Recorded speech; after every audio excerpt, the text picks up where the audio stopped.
कि जिस परिवार से मैं आता हूँ, जिस वर्ग से मैं आता हूँ, किसानों के बीच से मैं आता हूँ और उनकी सेवा का दायित्व मुझे आप लोगों ने दिया है और खुशी खुशी मैं कोशिश करता हूँ कि जितना मेरे से बढ़ सके उतना आपकी सेवा करूँ। और आप लोग समझ सकते हैं कि किसानों की आमदनी बढ़ाने के लिए किसान को क्या चाहिए। उसकी जो धरा है, उसका खेत है, उसका स्वास्थ्य ठीक हो, सिंचाई की सुविधाएं हो, उचित रेट पर खाद बीज मिले, पूंजी उसको साहूकार के बजाय बैंकों से मिले। उसके बाद जो जो उसको सिंचाई की सुविधाएं हैं वो मिले, उसको जो जोखिम से मुक्ति मिले, क्योंकि किसान का एक ऐसा कार्य है जो हमेशा खुले में रहता है। प्रकृति की मार, किसी भी तरह की मार कभी भी आ जाती है और पूरी मेहनत उसकी जो है, पसीना सारा साल का, 9 महीने का, 6 महीने का, पल भर के अंदर जो है उसको उसकी मेहनत को ले जाता है। हरियाणा के अंदर भी पूरी गंभीरता से हमारे मुख्यमंत्री मनोहर लाल जी ने जो लक्ष्य हमारे प्रधानमंत्री नरेंद्र मोदी जी ने दिया, उससे भी आगे बढ़ करके काम करने का कोशिश की है। किसान के लिए नहरों का बजट दोगुना किया। कृषि विभाग में देखता हूं कि हर साल किसी भी अलग विभाग से ज़्यादा बजट हमें मिलता है। और जो फसल बीमा योजना हम लेके आए, हरियाणा पहला प्रदेश होगा कि जिसका कंपनियों को जो पैसा गया है, किसान से गया, भारत सरकार से गया, हरियाणा सरकार से गया, जितना गया उससे 500 करोड़ रुपए हरियाणा के किसानों को कंपनियों से ज्यादा बढ़ा है। और सब्जियों के भाव, सच्चाई है कि मैं भी किसान हूं, मेरा भी टमाटर 50 पैसे किलो बिक जाता है। शिमला मिर्च कई बार ऐसी है कि जो किराया भी वसूल नहीं होता, एकदम से गलत आता है तो भाव गिर जाते हैं। लेकिन हरियाणा प्रदेश अकेला ऐसा प्रदेश है जो लगभग बहुत सारी सब्जियों का एक भाव निश्चित कर देता है और किसान का किसी भाव से बिके, जो बीज का पैसा है वो डीबीटी के द्वारा किसान के खाते में हम दे देते हैं। बहुत सारे लोग ये कह देते हैं कि भी हमारी सरकार ने कम किया, पुरानी सरकारों ने ये किया। मैं कोई ज़्यादा इसका वो नहीं करता कि श्रेय नहीं लेना चाहता, लेकिन माताओं से, भाइयों से, किसान भाइयों से चीज आपके नोटिस में लाना चाहता हूँ।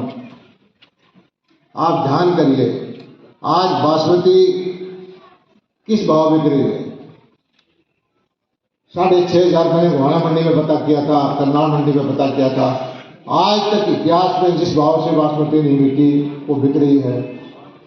और खाद आपने देखा होगा, यूरिया का पिछले कितने सालों से वही भाव है। पहले की सरकारों में हर साल भाव बढ़ते थे। डीएपी का भाव देखिए, सिर्फ 100 रुपये बढ़ाया है पिछले 7-8 साल में। अंतर्राष्ट्रीय बाजार में इन चीज खादों के भाव 3-3 हजार रुपये का एक बैग इसका भारत सरकार ने इंपोर्ट किया है। यूरिया का 5-5 हजार रुपये का डीएपी का बैग इंपोर्ट करके तब यूरिया का 266 रुपये और 1350 रुपये में डीएपी को बेचा है। अकेला एक चमकता हुआ सितारा था जो कृषि का, जो ऑल टाइम हाई ग्रोथ इसने दिखाई है। मैं नमन करता हूँ अन्नदाता को, नमन करता हूँ भारत के किसान को, नमन करता हूँ हरियाणा के किसान को कि 200, 300, 400 किसान मिल करके कलेक्टिव खेती करें। अगर आपने आलू बोना है तो 100-200 सारे आलू बोए, गाजर बोना है, टमाटर बोना है तो वो बोए, या जो भी खेती करना है मिलके करेंगे तो उससे आपको लाभ होगा।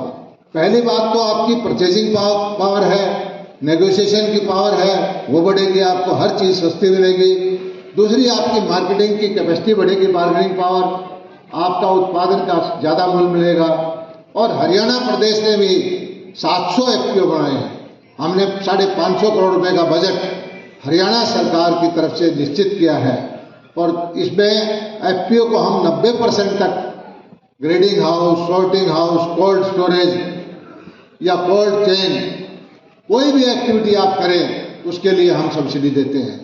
और ये सब्सिडी सिर्फ इसी के लिए नहीं है कि किसी के लिए, आप पशुपालन के लिए एफपीओ बनाएं, आप मछली पालन के लिए एफपीओ बनाएं, आप बागवानी के लिए, सब्जियों के लिए बनाएं, 3-3, 4-4 करोड़ रुपए तक की सब्सिडी हम आपको देते हैं।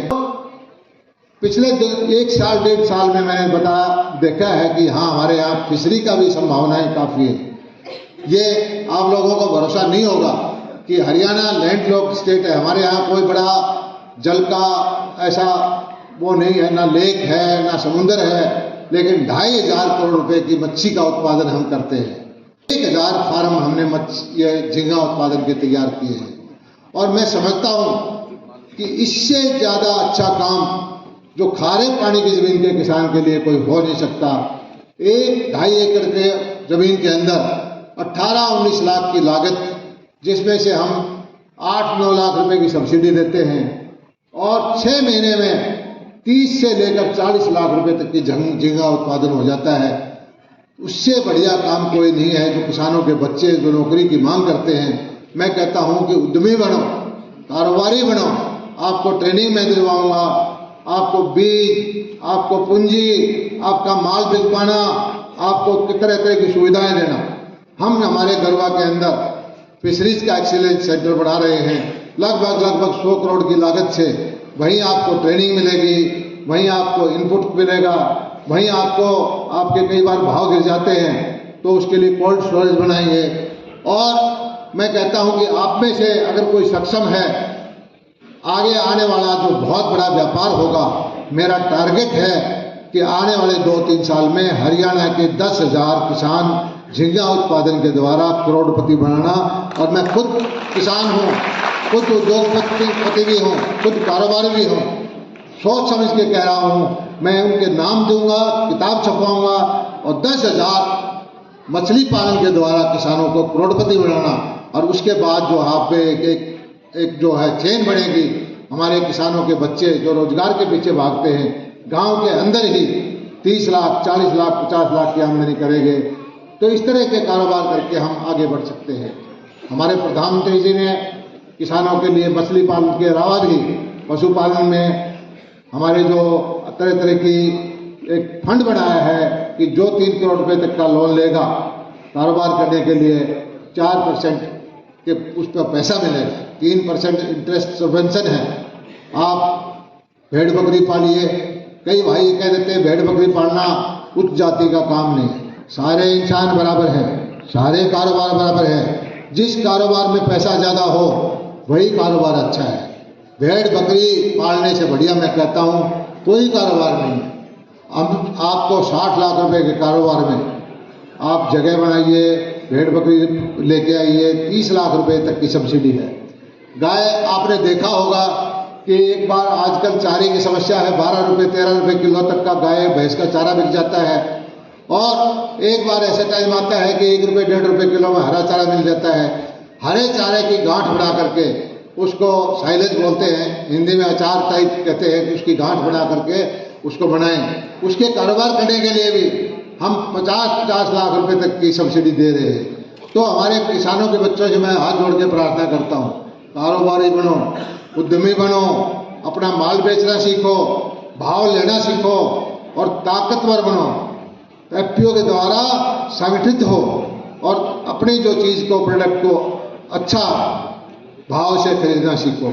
मैंने इस हिसाब से कहा है कि ऐसी व्यवस्था करो, जब भी मेला लगे दुनिया के जिस भी देश की अच्छी से अच्छी मशीनरी है उनको इनवाइट करें, यहाँ पर उनको किसानों को दिखाएं। जो जो बीज अच्छे से अच्छे हैं, यूनिवर्सिटी के भी हैं, दूसरी किसी यूनिवर्सिटी के हैं और चाहे किसी प्राइवेट के भी हों, उनका स्टॉल लगवाएं, ताकि किसानों के साथ जो धोखा करते हैं गलत बीज का, नकली बीज का, किसानों को भरोसा आज भी इस विश्वविद्यालय के ऊपर हरियाणा के किसानों को ही नहीं, भारत के किसानों को पूरा भरोसा है कि इस विश्वविद्यालय के परिसर के अंदर जो चीज़ जुड़ेगी वो 1 नंबर की होगी। किसानों के बारे में मैं एक चीज़ और बताता हूँ। सबसे बड़ी मंडी, गन्नौर मंडी का निर्माण हम करने जा रहे हैं, इंटरनेशनल हॉर्टिकल्चर मार्केट। 550 एकड़ के अंदर लगभग 10,000 11,000 की लागत से जितनी ये मंडी चालू हो जाएगी, मैं कहता हूं कि हरियाणा की बागवानी और फूलों वाले किसानों की काया पलट हो जाएगी। विश्व की किसी भी मंडी के मुकाबले में, चाहे वो स्पेन की मंडी हो, चाहे वो हॉलैंड की मंडी हो, चाहे फ्रांस की मंडी हो, उससे बड़ी मंडी हमारी बनेगी। और सारे देश की सबसे बड़ी मंडी है हमारे, जो सबसे आज मंडी दिल्ली के अंदर है आज़ादपुर की, वो 200 एकड़ में है और इतना टर्नओवर होगा, उसके दो फायदे होंगे। हरियाणा के हजारों बच्चों को रोजगार मिलेगा, हरियाणा को टैक्स मिलेगा और किसान को अच्छी उसकी उपज बेचने की जगह मिलेगी। तो ये भी हमारा कारोबार, ये काम शुरू होने वाला है। एक हम प्रार्थना की है हमारे प्रधानमंत्री जी ने कि अब जो एक नया विषय आया है प्राकृतिक कृषि का, सब माताओं से बहनों से मेरी प्रार्थना है। हमारे पूर्वज थे, हमारे बड़े बूढ़े थे, आज से 1000 साल पहले, 500 साल पहले, तब ना तो खाद होता था, ना ये पेस्टिसाइड होती थी, तब भी तो कृषि करते थे। और कृषि के सबसे बड़े डॉक्टर तो मैं कहता हूँ, किताबों में तो हमारे जो वीसी साहब हैं या इनके सहयोगी हैं, इन्होंने डॉक्टरेट कर रखी है, लेकिन खेत के डॉक्टर ये हमारी माताएं बहनें हैं, इनको भी कोई जानकारी कम नहीं। एक एक चीज प्रयोग जो करते हैं ये अपने आप रास्ता निकाल लेते हैं। तो प्राकृतिक कृषि की तरफ ध्यान दें। हमारे विभाग ने अलग विंग बनाई है और जीवामृत, घनामृत के द्वारा बना करके कम से कम सब किसान भाई आज ये वर्त लेके जाएं कि अपने खाने के लिए चाहे 1 बीघा, 2 बीघा, आधा एकड़ बगैर पेस्टिसाइड के, बगैर फर्टिलाइजर के खेती करे। हमने योजना बनाई है कि जो ये काम करेगा किसान, मेरी फसल मेरा ब्यौरा पे चढ़ाएगा, उसको हम फ्री में ये ड्रम देंगे, फ्री में ट्रेनिंग देंगे। आज कुरुक्षेत्र में ट्रेनिंग हमारी चल रही है, अब 3-4 स्टेशन पर और भी करेंगे। और उस ट्रेनिंग के बाद जो किसान ये कहेगा कि मुझे ये प्राकृतिक कृषि करनी है, चाहे 1 एकड़ की करे, 2 एकड़ की करे, उसको देसी गाय खरीदने के लिए उसके खाते में 25,000 रुपये हम डायरेक्ट डालेंगे। तो आप ताकि पीने को आपको दूध हो जाए और देसी गाय के गौमूत्र और गोबर से जो जीवामृत, घनामृत बनता है, उससे बढ़िया आपकी खेती हो, उसके सेहत अच्छा हो। और अत्यधिक पेस्टिसाइड डालने से जो अनाज की क्वालिटी गिर रही है, इससे आपको बच के रहना है।